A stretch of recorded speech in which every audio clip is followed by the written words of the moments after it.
The meeting ends and nobody argues with him. Not because he said the most, not because he was the smartest in the room, and definitely not because he had the highest title. In fact, he barely spoke. 2 sentences. That's all. But something shifted when he talked. The room recalibrated. People leaned in. The manager paused before responding. Someone who had been interrupting everyone suddenly stopped. From the outside, it looks like confidence, maybe even charisma. But that's not what just happened, because 10 minutes earlier, someone else said almost the exact same idea, more detailed, more enthusiastic, more effort. And it was ignored. What most people never realize is this. In corporate environments, respect is not a reaction to what you say. It's a reaction to what your speech signals about your position in the system. And the system is always listening. If you want to understand the hidden rules of work before they cost you, subscribe. Most people believe that if you speak clearly, add value, and communicate well, people will naturally respect you. That sounds fair. It's also incomplete. Because inside companies, respect isn't built on clarity, it's built on interpretation. Every time you speak, people aren't just hearing your words, they're subconsciously evaluating signals. Where do you stand in the hierarchy? How certain are you of your position? Do you need approval, or do you expect alignment? Are you asking, or are you defining? This is why 2 people can say the same thing and get completely different reactions. One sounds like they're contributing, the other sounds like they're establishing direction. And the difference isn't the content, it's the signal. Here's the hidden system. Corporate environments run on what you could call perception-based authority. Not formal authority. Not job descriptions. Not even actual competence. Perception-based authority. It's an invisible ranking system where people continuously assign each other levels of credibility, certainty, and influence based on behavior.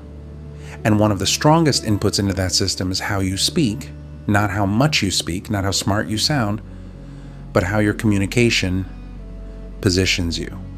For example, when you overexplain, the system reads uncertainty. When you soften your statements too much, the system reads low authority. When you ask for validation after every idea, the system assigns you a lower position, even if your ideas are correct. Because the system isn't optimized to reward correctness. It's optimized to reward signals of stability and control. That's what most employees never see.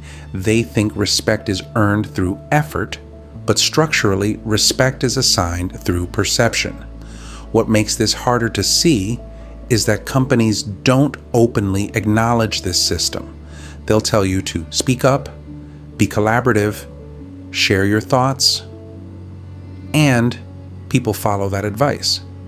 They speak more, they explain more, they try harder to be heard.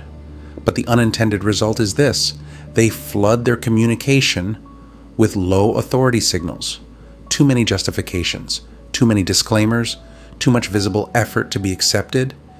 And paradoxically, the more they try to be respected, the less the system gives it to them. Because high perception authority doesn't chase validation, it assumes it. There's a second layer to this, and it's where most people lose control of their reputation without realizing it. Inside organizations, your communication style becomes part of your narrative profile. This is the internal story people build about you, not based on one meeting, not based on one sentence, but based on patterns.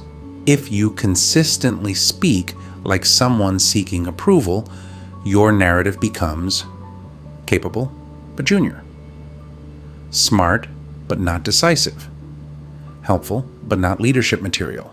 And once that narrative locks in, everything you say gets filtered through it.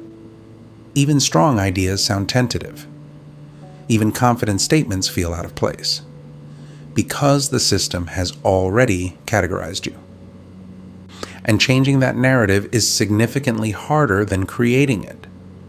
Now look at the opposite pattern: the person who speaks less, but with controlled precision. They don't rush to fill silence. They don't explain every detail. They don't dilute their statements with unnecessary politeness. They say what matters. Then they stop. This creates a different signal. They appear selective, they appear certain, they appear positioned, and the system responds accordingly. People listen more closely. Interruptions decrease. Their ideas carry more weight, even before they're fully understood. Because in perception-based systems, delivery is interpreted as a proxy for status. The invisible consequence of not understanding this is subtle, but damaging. You stay in the contributor category longer than you should. Your ideas get validated only after someone else repeats them. You're seen as hardworking, but not authoritative.